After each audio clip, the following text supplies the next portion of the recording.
It was back in the late spring of 1968 that a man by the name of Dick Prenneke left civilization behind to carve out a new life in the remote Alaskan wilderness. During his first year alone, Dick would cut trees and build a log cabin and make what was needed from materials available.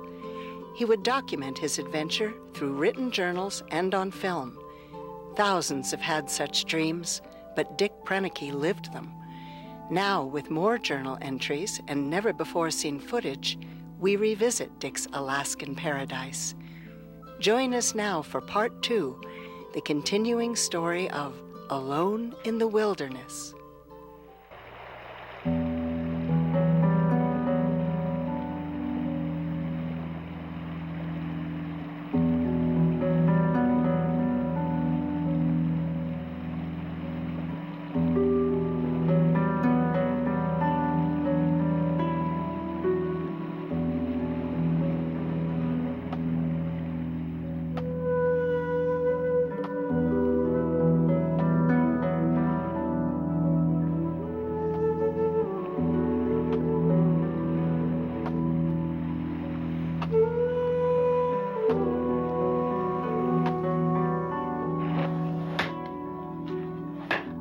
I had made it through my first year living alone in the wilderness. My little cabin had kept me warm and comfortable. With the arrival of spring, it felt good to get back to work again. I must restock the lumber yard, for I had cache building on my mind, something I had thought about all winter long. I think it will be the answer to keeping those critters out of my food supply.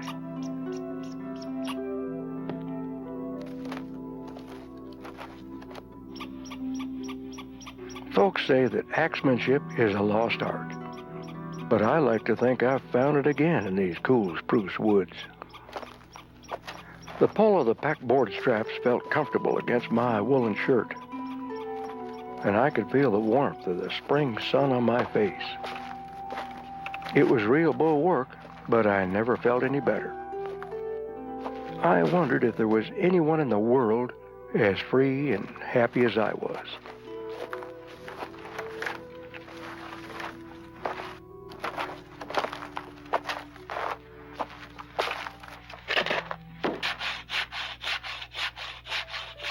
I would spend the rest of the afternoon ripping boards from my well-seasoned logs.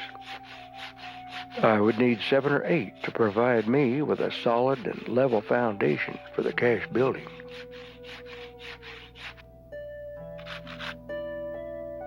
With 6 boards ripped, it was time to take a break. I would see if I could catch a fish for supper.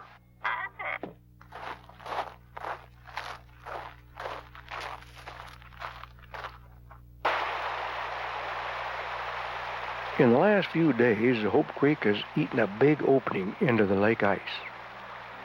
I could see the pool of open water growing before my eyes.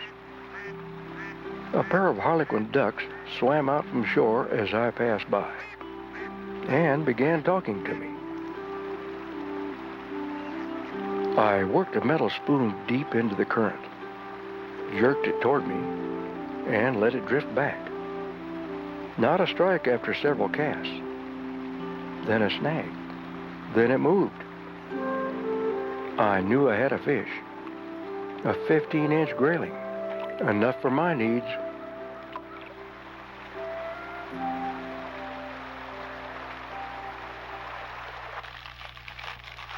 A few sticks of wood on the coals and I would be back in business again. The little stove that Brother Jake built is good company and works well. The proof of a good stove is in the heating, and this one is amazing. Very little fire, but it keeps my water boiling in the kettle. For my supper tonight, it would be fried trout and a batch of biscuits, made from the sourdough starter that Mary Allsworth had given me last spring. It's hard to believe it's been 1 year ago today that Babe brought me here to Twin Lakes in the little T-craft. I remember it was a beautiful day, and we had sat and talked on the gravel bar at the upper end of the lower lake. I had backpacked 2 loads that day to Spike's cabin. And I had even picked up a sunburn from the sun on the snow. It was the first day of what I believe has been the most interesting year of my life.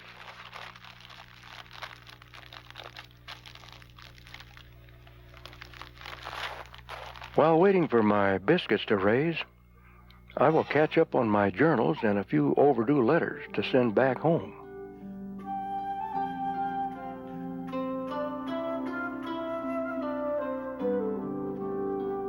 Tomorrow just might be a good day to prepare for the cache building.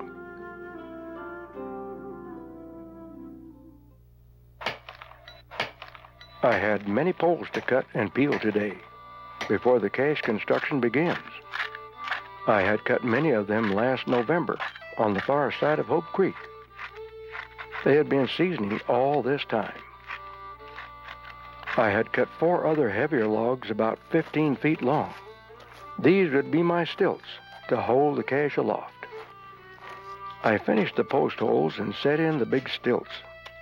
Like the fireplace and cabin, I can see the cache up on the poles already.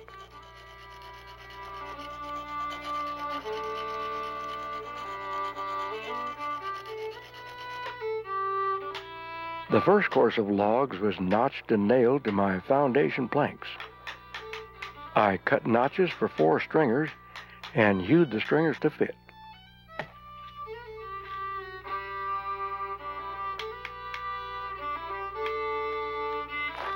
The logs fit snugly into their custom-made notches, 30 in place.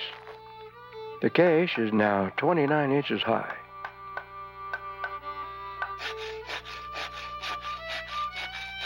Now for some roof poles. Everything has a good snug fit down here on the ground. I hope it goes together with no trouble when I climb the ladder with all the pieces.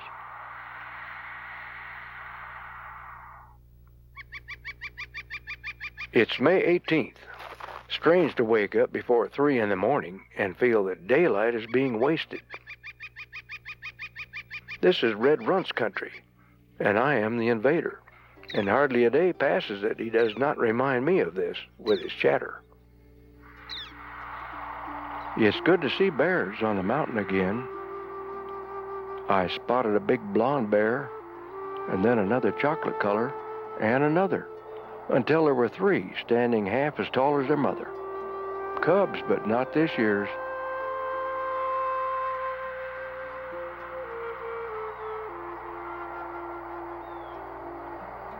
I studied them through the 60-power eyepiece and finally talked myself out of climbing up there to see them at close range. I had a cache to build.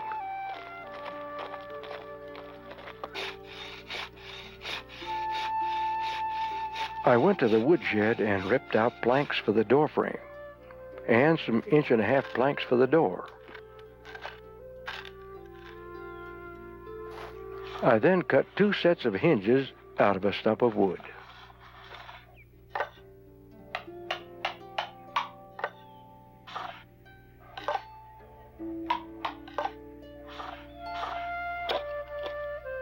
I was ready to take my little house apart and put it back together again on top of its 9-foot stilts. I used my meat pole ladder for a scaffold. Soon, number 1 log was resting atop the stilts. The logs fit perfectly. 40-penny spikes went into the heavy ends, and 16 pennies into the small ends.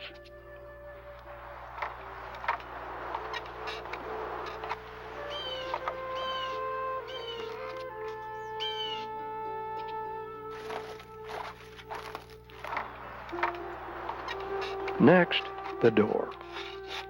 All that remained was to cut the logs in between, and I had an opening for the door.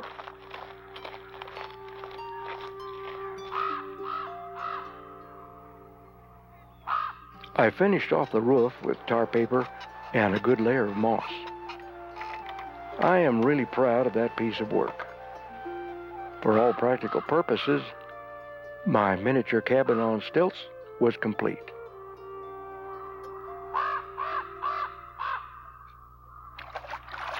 Today, I had better check the lake ice, for I've been expecting Babe in with supplies any day now, and I would hate to see him sink out of sight. He once said to me, when the ice is safe for landing, put the oil drum out on the ice. So I did. 10 weeks later, he came in and asked, why the oil drum on the ice? He has a good memory, but it isn't very long. The ice was still 32 inches thick, so I formed a huge OK, so Babe could easily see it from the air.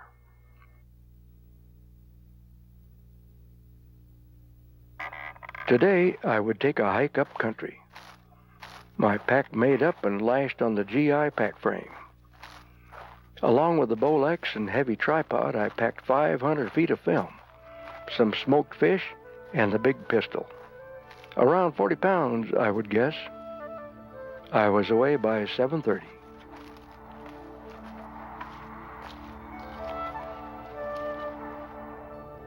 Past Bell's Point and up the lake, I spotted the rear half of a moose sticking out from a spruce. A big old cow. And she made no effort to leave, even though I was no more than 100 yards. Hiding in the brush was a new calf, and I just had to try for pictures of that cute little guy. I kept trees in mind that I could get behind, just in case the mother got ornery. Just how much would she put up with? Then the hackles from ears to shoulders stood on end.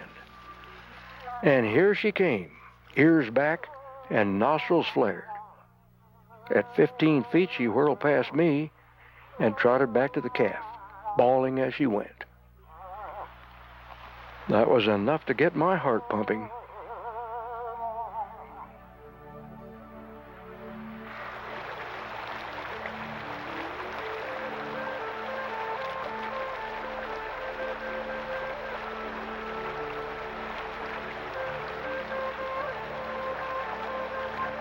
I figured it was a good time to be moving on. Lots of loose rock, so it was slow climbing. When I came to the edge of a big basin and peeked over the edge, 3 full curl rams were staring back at me. They had me pegged. They were in their chosen isolation, wild mountain dandies, living high off the grass and far away from the women and kids, and well out of reach from the wolves. They watched me as if they were surprised to see something else as high up on the mountain as they were. The whining sound of the Bolex seemed to make them nervous, and they disappeared up and over the ridge with ease. What a view from up here! Rugged mountains as far as I could see, and many glaciers. I walked the ridge to keep warm and to look for more game. To see animals, you must move a little and look a lot. I came to a good view of Allen Mountain, so I stopped to glass it for a bear. Right away, I saw something not right. And with the binoculars, I saw it was a bear, all right. Not far away were 2 little cubs, a good-looking sow grizzly with twins. The cubs romped and chased each other without a care in the world, while Mom constantly had her nose in the air, always on the lookout for danger. Nothing will make a grizzly leave the country faster than the scent of a man. Now, if only she would stick around all summer.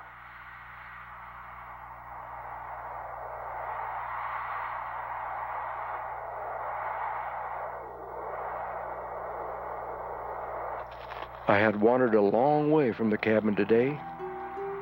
My pedometer read 22 miles. It was time to head home. I shouldered my pack and headed down.